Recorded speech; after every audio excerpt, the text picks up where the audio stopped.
dalam hadis Rasulullah SAW yang nanti pertama kali akan dimasukkan ke dalam neraka Allah Subhanahu wa taala bukanlah para pezina, bukanlah orang-orang yang melakukan maksiat, ya, berzina atau misalkan mabuk-mabukan dan lain sebagainya, tetapi nanti yang pertama-tama akan memasukkan ke dalam neraka adalah salah satunya adalah orang yang menuntut ilmu tapi tidak dilakukan dengan keikhlasan, ya. Dia hanya ingin senang dengan popularitas.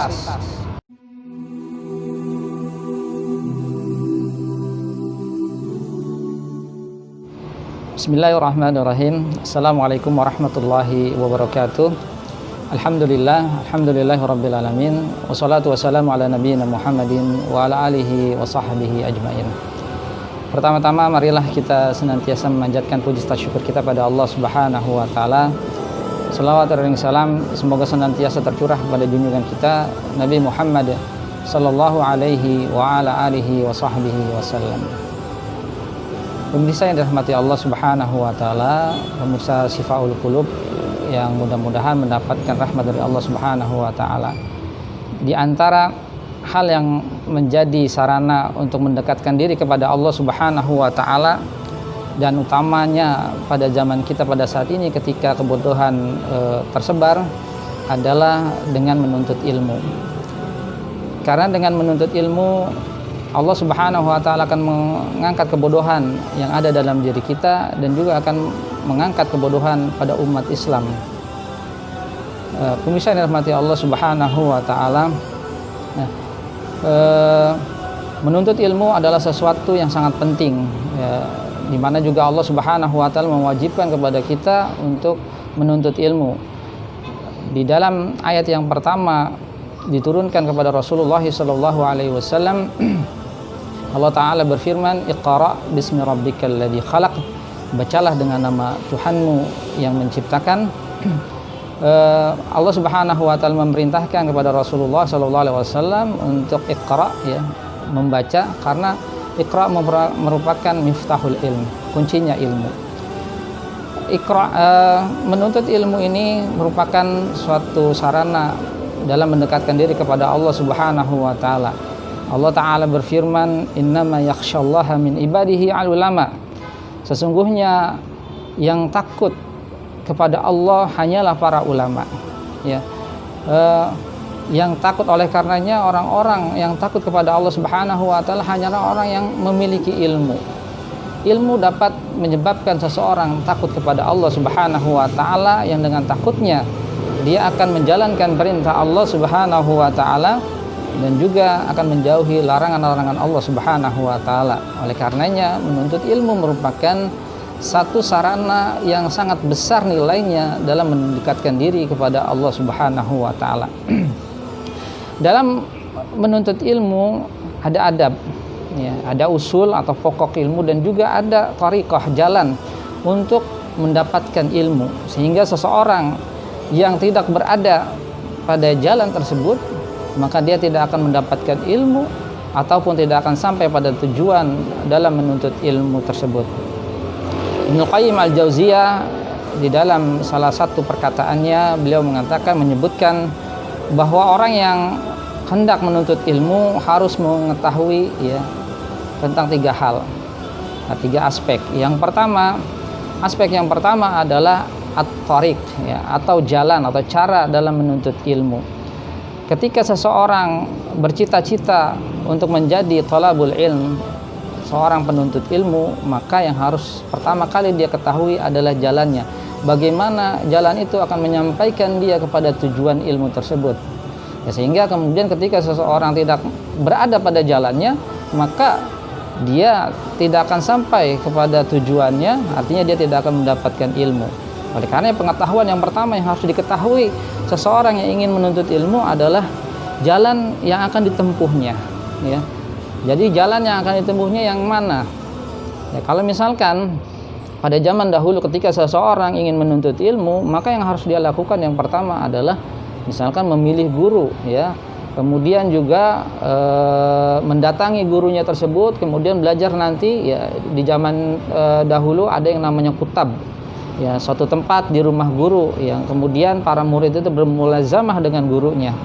Kalau pada zaman kita sekarang, ya ketika seseorang ingin menuntut ilmu, yang harus dia lakukan adalah yang pertama adalah memilih lembaga pendidikan yang di situ dia akan menuntut ilmu. Jadi memilih lembaga pendidikan, ilmu apa yang ingin dia pelajari, ya. Oleh karenanya yang pertama kali harus dilakukan adalah menentukan jalannya tersebut, ya, jalan menuntut ilmu.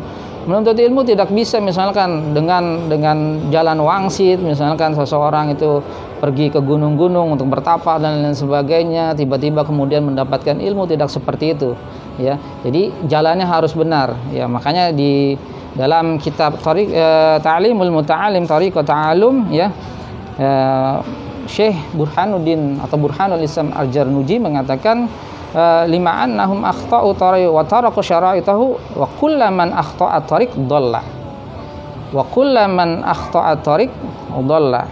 Siapapun yang salah jalan maka dia akan tersesat, ya. Wala yanalul maqsud qalla aw jalla, dan dia tidak akan mendapatkan tujuannya baik sedikit maupun banyak, ya. Jadi yang pertama harus dilakukan oleh seorang yang ingin menuntut ilmu adalah menentukan jalan untuk menuntut ilmu atau cara menuntut ilmu tersebut.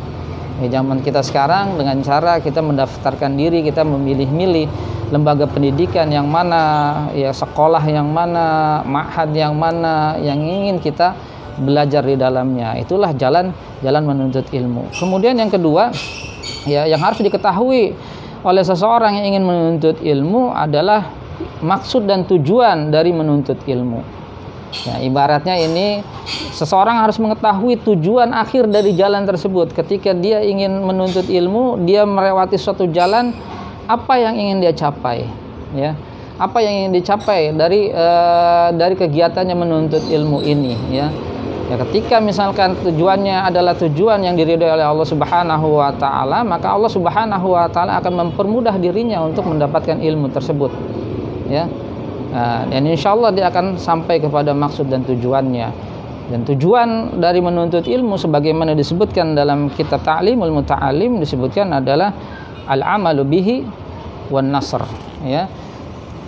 Mengamalkan ilmu tersebut dan wan nasr, dan juga menyebarkan ilmu, ya.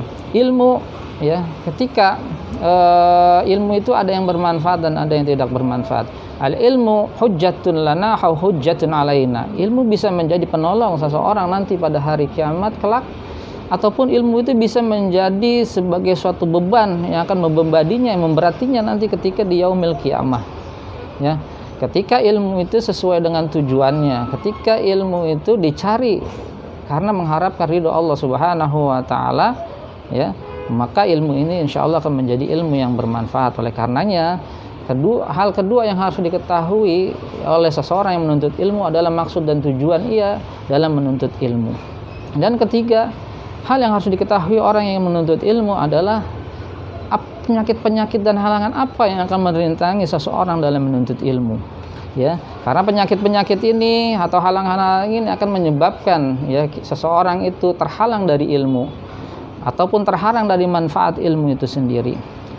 Ya, ini tiga hal inilah para penuntut ilmu yang tidak memperhatikan hal ini, maka dia tidak akan mendapatkan ilmu, ya, kecuali yang didapatkan itu hanya penyakit-penyakitnya saja. Seperti apa? Takabur, riya, hubuz zuhur, senang popularitas dan lain-lain. Ini bagian dari penyakit-penyakit ilmu tersebut, ya. Ya, tadi seperti di dalam hadis Rasulullah SAW yang nanti pertama kali akan dimasukkan ke dalam neraka Allah Subhanahu wa taala bukanlah para pezina, bukanlah orang-orang yang melakukan maksiat, ya, berzina atau misalkan mabuk-mabukan dan lain sebagainya, akan tetapi nanti yang pertama-tama akan dimasukkan ke dalam neraka adalah salah satunya adalah orang yang menuntut ilmu tapi tidak dilakukan dengan keikhlasan, ya. Dia hanya ingin senang dengan popularitas, ya. Ketika itu didatangkan seseorang yang ahli ilmu yang mengajarkan ilmunya, kemudian ditanya kepadanya oleh Allah Subhanahu wa taala, apa yang kau lakukan dengan ilmu yang aku berikan? Maka dia mengatakan, aku mengajarkan kepada manusia karena mengharapkan ridhomu ya Allah. Allah Subhanahu wa taala mengatakan kadzabta, dusta kamu. Sesungguhnya kamu belajar ilmu agar kamu disebut sebagai ilmuwan, disebut sebagai ulama. Artinya dia melakukan semua itu, dia menuntut ilmu bukan karena ingin menggapai ridho Allah Subhanahu wa taala, akan tetapi hanya menginginkan popularitas dan lain sebagainya. Maka kemudian Allah perintahkan kepada malaikat untuk memasukkannya ke dalam neraka. Naudzubillah tsumma naudzubillah. Oleh karenanya ketika kita ingin menuntut ilmu, ini hal-hal yang harus kita perhatikan. Nah, pemirsa sekalian rahmati Allah Subhanahu wa taala, pemirsa Syifaul Qulub, ya, di antara kitab yang berbicara tentang thariqah atau cara dalam menuntut ilmu adalah kitab Ta'limul Muta'allim yang dikarang oleh Syekh Burhanuddin Az-Zarnuji Al-Hanafi rahimahullah taala. Insyaallah pada kesempatan-kesempatan yang akan datang ya, kita dalam channel ini insyaallah kita akan membahas tentang kitab ini ya. Kita sedikit mengupas ya, mudah-mudahan yang sedikit ini bisa bermanfaat buat kita semua. Sebelum kita melanjutkan pembahasan, ada baiknya kita mengenal terlebih dahulu tentang biodata penulis dari kitab Ta'limul Muta'allim Thariqat Ta'allum ini.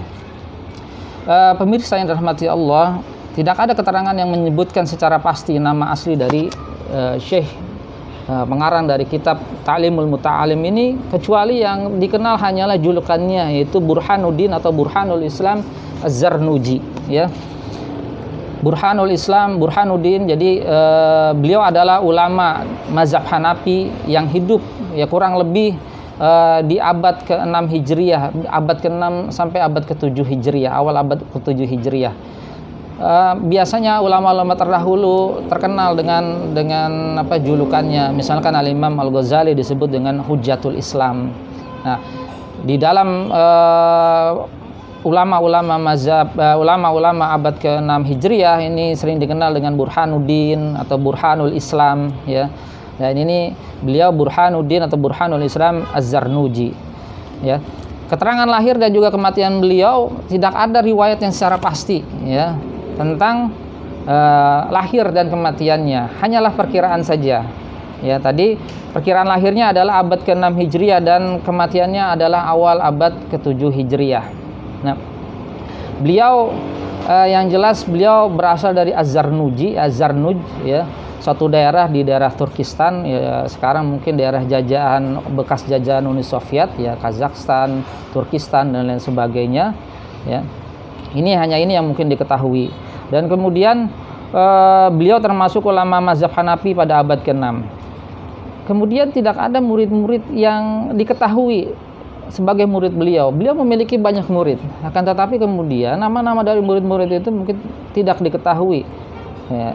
Dan juga guru beliau tidak diketahui siapa guru-guru beliau, padahal guru beliau itu banyak sebagaimana beliau sebutkan di dalam kitab Ta'limul Muta'allim, dan juga karangan beliau yang didapatkan hanya ini saja ya, kitab ini Ta'limul Muta'allim Thariqat Ta'allum. Di sini beliau mengatakan ketika di pendahuluan, di muqaddimah kitab ini, beliau mengatakan ketika membahas tentang alasan beliau menulis kitab ini ya, beliau mengatakan an ubayyina wa aradtu wa ahbabtu an ubayyina lahum tariqat ta'allum ala ma ra'aitu fil kutub wa sami'tu min asatidi ulil ilmi wal hikam ya. Aku ingin ya menjelaskan kepada mereka cara belajar sebagaimana yang aku dapatkan, yang aku baca di dalam kitab para ulama ya, dan juga apa yang aku dengar dari penuturan para guruku. Dia mengatakan para guruku, artinya gurunya banyak. Asatidati dijamak dari kata ustad ya. Jadi gurunya banyak. Sedangkan tidak ada nama gurunya yang mungkin dikenal ya dari beliau, kecuali hanya satu saja, yaitu yang bernama, atau ini juga julukan saja, Burhanuddin atau Burhanul Islam Al-Marginani Al-Hanafi ya, penulis kitab Al-Hidayah di dalam fikih Hanafi. Jadi ini mungkin yang kita ketahui sedikit dari keterangan tentang diri beliau, diri penulis. Namun Allah Subhanahu wa taala menjadikan kitab tulisan beliau ini diterima luas oleh manusia dan dijadikan sebagai pegangan dalam menerangkan tentang pendidikan dari berbagai macam afiliasi, ya, bukan hanya di dalam mazhab Hanafi, bahkan diterima oleh berbagai kalangan, bahkan juga para orientalis, ya, mengkaji kitab ini.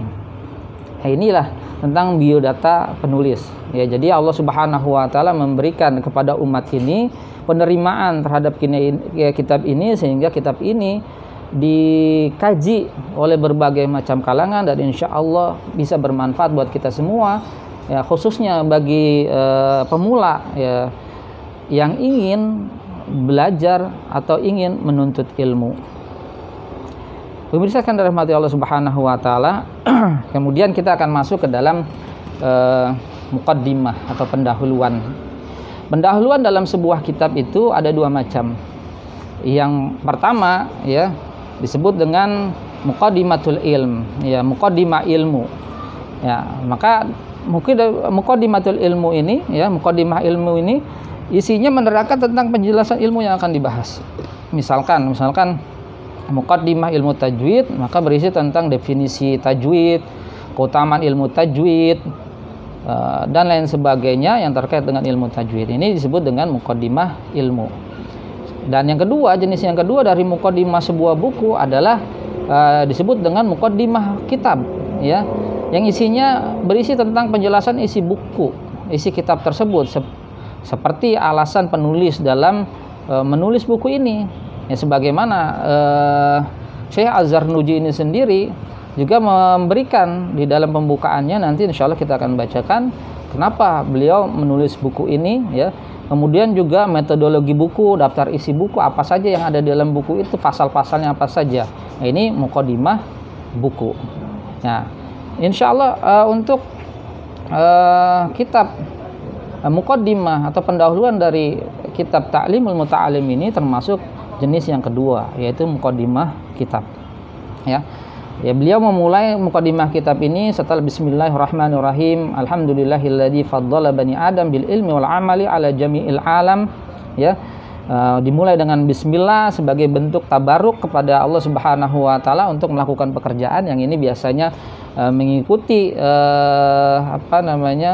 yang biasa dilakukan Rasulullah SAW ketika beliau menulis surat, maka memulai dengan bismillah, dan juga dimulai ketika Nabi Sulaiman mengirimkan suratnya kepada Ratu Bilqis dan memulai dengan bismillah. Ya.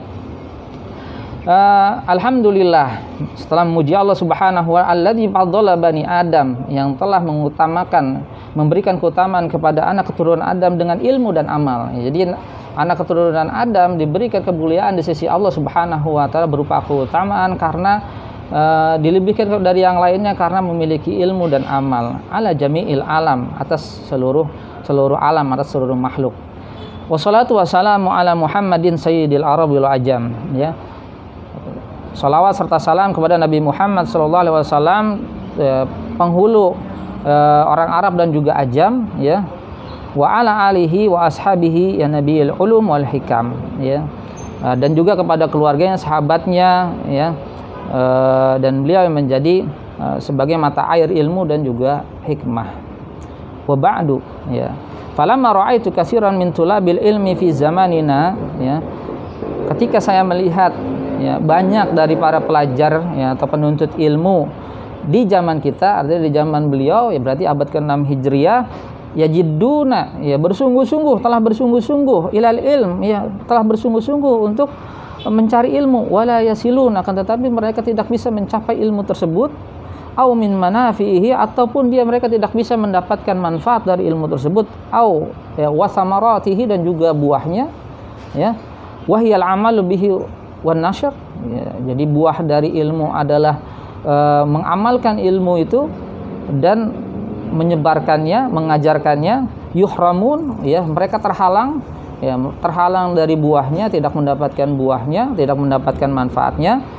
Lima annahum akhtau at-tara'iqatu. Karena apa? Disebabkan karena mereka, ya, salah dalam memilih jalannya. Dalam teks lain disebut akhtau tariqahu atau turuqahu, ya, salah dalam jalan-jalannya. Wa taraku syara'itahu, dan, ya mereka meninggalkan syarat-syaratnya. Ya, wa kullu man akhta'at tariq, ya, siapa yang salah dalam memilih jalan, ya, adalla, maka dia akan tersesat. Wala yanalul maksud, dan tidak akan mendapatkan maksudnya, tidak akan mendapatkan tujuannya. Ya. Qalla au jalla, sedikit maupun banyak. Aradtu wa ahbabtu. Nah, di sini beliau mengatakan ketika beliau melihat fenomena seperti itu, bahwa banyak orang yang sudah berusaha menuntut ilmu, mencari ilmu, tapi tidak mendapatkan hasilnya, tidak mendapatkan ilmu, tidak mendapatkan manfaat dan juga buahnya.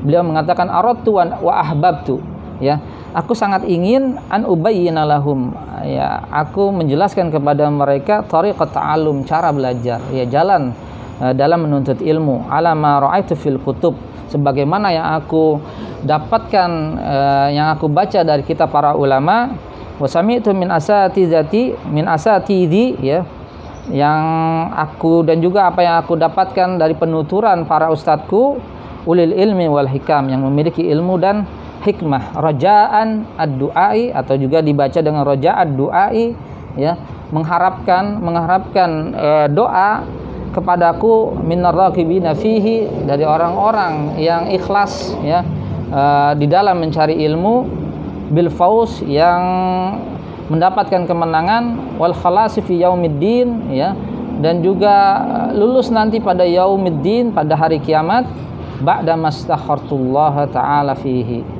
setelah aku beristikharah kepada Allah Subhanahu wa taala. Jadi kebiasaan para ulama ketika ingin melakukan sesuatu, mereka melakukan istikharah terlebih dahulu terhadap apa yang mereka lakukan, ya. Wasama itu, dan kemudian aku menamakan kitab ini Ta'limul Muta'alim Tariqat Ta'allum, ya. Ta'limul Muta'alim, mengajarkan para pelajar Tariqat Ta'allum, cara belajar. Wa ja'altuhu fusulan, dan aku menjadikannya daftar isinya, artinya isi dalamnya itu adalah berpasal-pasal. Jadi dibagi dalam beberapa pasal, yaitu kurang lebih ada 13 pasal di dalam kitab ini.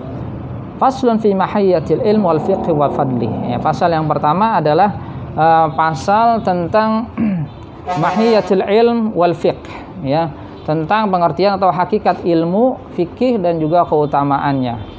Kemudian faslun fi niyati niyah fi hal ta'allum, ya, pasal tentang niat ketika waktu belajar, ya. Terus kemudian faslun fi ikhtiyaril ilmi wal ustad wasyarik was sabat, ya, pasal memilih ilmu, guru, ya, teman dalam mencari ilmu, dan juga ketabahan dalam mencari ilmu, ya. Jadi penting juga kita nanti banyak ilmu, tidak semua bisa kita kuasai. Artinya kita harus memiliki memilih ilmu sesuai dengan kapasitas kita, dan juga memilih guru serta teman. Kemudian pasal yang keempat, ya, faslun fi ta'dhimil ilmi wa ahli, pasal, ya, mengagungkan ilmu dan juga ahli ilmu. Faslun fil jidd wal muwadhabah wal himmah, ya, pasal tentang kesungguh-sungguhan, ya, kontinuitas dan juga cita-cita luhur di dalam menuntut ilmu. Kemudian yang keenam, pasal yang keenam, ya, fi bidayatis sabqi wa qadarihi wa tartibihi, ya, pasal tentang permulaan belajar, ya, kapan mulai belajar, terus kemudian ukuran dalam belajar, dan juga tata tertibnya. Kemudian faslun fit tawakkul, pasal tentang tawakal, ya, menyerahkan diri kepada Allah Subhanahu wa taala. Kemudian faslun fi waqti tahsil, ya, pasal tentang masa belajar, ya. Faslun fi syafaqah wa nasihah, pasal tentang nasihat, ya, ya, syafaqah tentang kasih sayang dan nasihat. Kemudian pasal yang ke-10, ya, faslun fil istifadah, pasal dalam mengambil pelajaran, ya, cara mengambil pelajaran. Kemudian Faslun fil wara halat ta'allum, ya. Pasal wara pada masa belajar, ya. Pasal yang ke-12, faslun fi ma yurisul hifzi wan nisyan. Pasal tentang hal-hal yang dapat membuat kita hafal dan juga pasal hal-hal yang membuat kita lupa. Kemudian yang terakhir, pasal ke-13 adalah faslun fi ma yajlibur rizq wa fi ma yamna wa ma yazid fil umr wa ma yanqus. Ya, pasal tentang penyebab lancarnya rezeki dan memperpanjang usia, ya. Nah, ini pasal yang terakhir. Wa ma taufiqi illa billah alaihi tawakkaltu wa ilaihi unib. Ya, mudah-mudahan Allah Subhanahu wa taala senantiasa memberikan taufik dan kita bertawakal kepada Allah Subhanahu wa taala di dalam menuntut ilmu ini. Inilah mungkin pendahuluan di dalam muqaddimah kitab Ta'limul Muta'alim. Mudah-mudahan kita akan bisa melanjutkan pembahasan kitab ini dalam pertemuan selanjutnya. Kurang lebih kami mohon maaf. Billahi taufiq wal hidayah. Wassalamualaikum warahmatullahi wabarakatuh.